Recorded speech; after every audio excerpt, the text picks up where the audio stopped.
கும்பமேளாவில் முதல் நாளான நேற்று 1,65,00,000 பேர் புனித நீராடிய நிலையில் இன்று மிக முக்கியமான அமிர்த குளியல் நிகழ்வு தொடங்கியுள்ளது. உலகின் மிகப்பெரிய பொதுமக்கள் கூடும் நிகழ்வான மகா கும்பமேளா உத்தரப்பிரதேச மாநிலம் பிரயாக்ராஜில் நேற்று தொடங்கியது.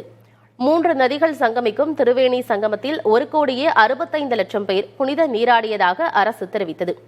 40 நாட்கள் நடைபெறும் இவ்விழாவில் மிக முக்கிய நிகழ்வான அமிர்த குளியல் இன்று தொடங்கியுள்ளது. இதற்காக மிக விரிவான பாதுகாப்பு ஏற்பாடுகளை அம்மாநில அரசு செய்துள்ளது.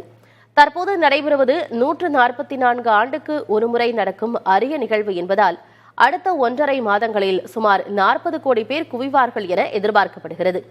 மலைக்குகைகள், வனங்களில் வசிக்கும் நாகா சாதுக்கள், விதவிதமான தோற்றம் கொண்ட துறவிகள் என பலரும் இந்த நிகழ்வில் பங்கேற்றுள்ளனர்.